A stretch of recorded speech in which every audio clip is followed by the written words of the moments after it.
So, John, you have been restoring organs how many years now? How many decades? How many decades? I've been working on pipe organs professionally for about 35 years. And I started doing it as a hobby when I was in high school, actually. So I've been working on organs since the early 1970s. And your education was actually in electronics? It was electronic communications was actually my college degree. Right. And you mainly do pipe organs? I only do pipe organs. Only do pipe organs. So you don't actually build new ones, but you restore pipe organs. I have built new ones. You have built new ones. Prior to the Great Recession, I had quite a thriving building business. The Great Recession changed the economics of how the organ world works and church music works, and I just didn't find that it made sense to continue building organs. So I concentrate on doing restoration work, moving instruments from one church to another, or doing upgrades, additional ranks of pipes, these kind of things. Anytime you work on an antique, you're going to uncover surprises, and true to form, I had surprises. And this is a 1923 Moller Right. pipe organ. Mm-hmm. And what kind of surprises did you find? Because we have had no fires at this church. We didn't think we had any issues inside the organ. Right. The issues I found inside the organ were a lot of very dried wood that had split and cracked. So I had to glue things back together and seal everything so that it would be airtight.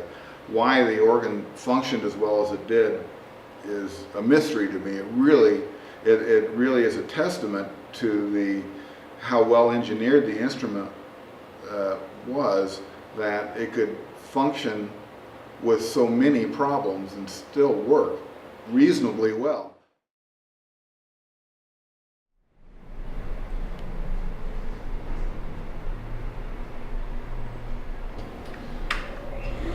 Okay, this board right here is part of the mechanism that allows pipes to play, and part of that mechanism involves a leather disc. It's made out of a very fine leather, and they get glued over these holes, and so that they can do the work of moving valves.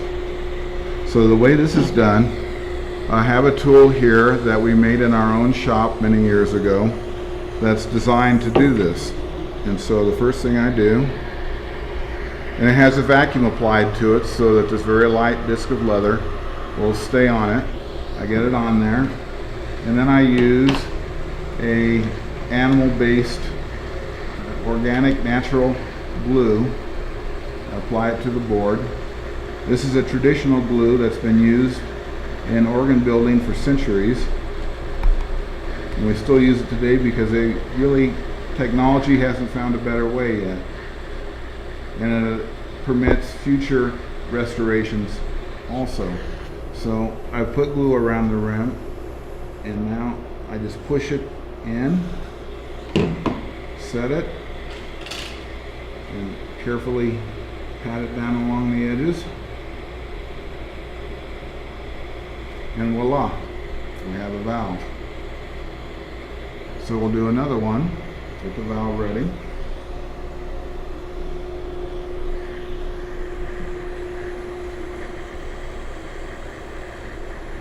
Apply the glue.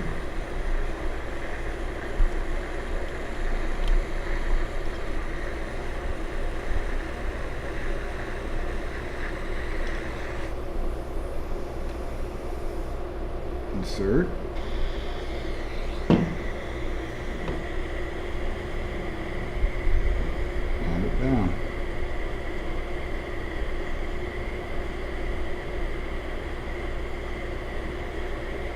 Like such. This is the way it was done in 1923 when the organ was originally built, with the same materials. There has to be an interface between the player and the pipes. and the mechanism that makes the pipes work. In 1923, this organ used an interface that was actually obsolete at the time already, that only used lead tubes and air pressure to make things work. It had the disadvantage of having too many pieces and being somewhat sluggish. So, and part of this restoration, I've updated the original interface using electricity to transmit the organist input to the pipes and mechanisms. So now, when the organist plays, they activate electrical contacts, which this is a magnet that is activated by the organist input and allows the mechanisms that I demonstrated being leathered a few minutes ago activate. Inside of this bottom part unscrews, and there's a small disc that is attracted by the electricity and allows things to work. This is technology that was actually developed in the 1800s and was widely applied to pipe organs by the middle of the 19s. And that's why the original system in this instrument was obsolete already by 1923. I'm more than a little surprised that they used it at that time.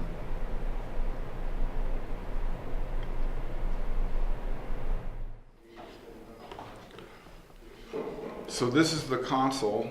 This is where the organist sits and plays. Obviously it has two keyboards. Each keyboard has 61 keys on it. What we don't have set up for demonstration today is there's a set of pedals along the bottom that has 32 notes. And this has all been cleaned up and repaired and modified so that it can operate electrically rather than just pneumatically. I've installed new electrical contacts, and I had to re-engineer the way the keys are sprung so that they return properly, because the way it was done originally was integral with the now obsolete control system. So it took considerable re-engineering and reconstruction to make it work properly.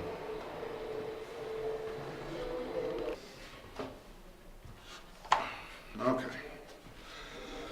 This is a wooden pipe. It makes a deep tone without a whole lot of harmonic development. I should be able to toot it. Doesn't take a whole lot of air to make it play. It has a stopper on one end, and that, because of this stopper, the actual pitch of this pipe is an octave lower than it would be as if this weren't here. May be able to demonstrate that.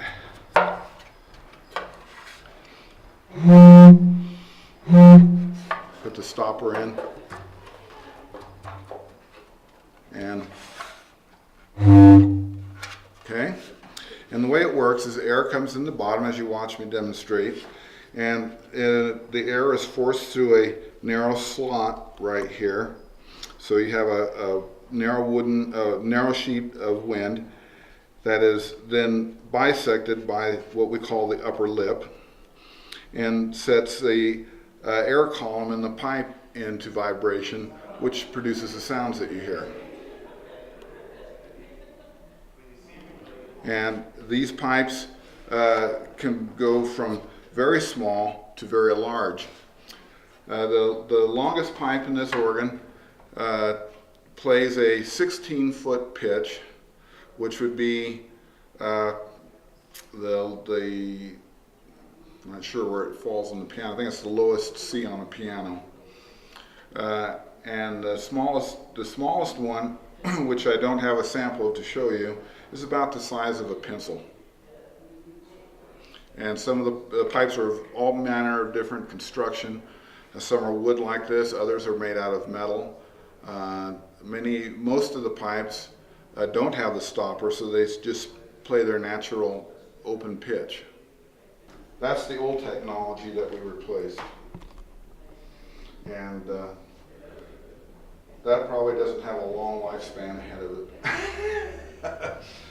Now this technology involves bunches of little small pieces of leather and little valves. It's very complicated, and just it would be too expensive to restore it. So that's why we elected to update to what most Moller organs, how most Moller organs were being built in 1923. I just couldn't see any reason to maintain that. Instead of wire like the new stuff uses, this tubing on here is made out of it's tin, the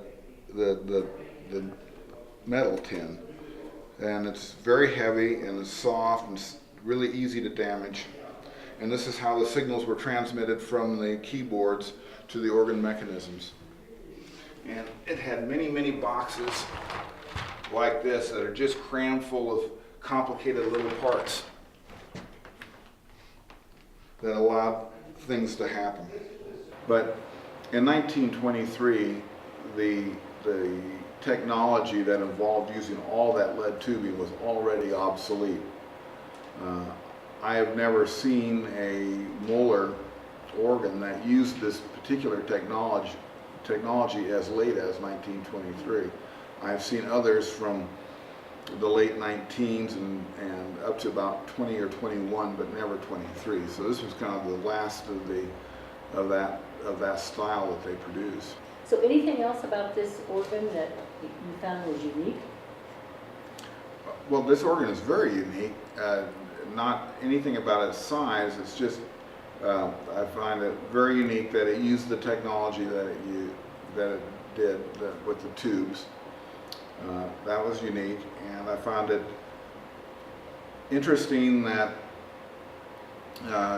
this was probably a pretty typical instrument for a smaller church in a smaller community in the 1920s in terms of it's not a large instrument, and how I'm certain it was a stock model that Moller built, and they were able to modify it to fit pretty much any space that they were given.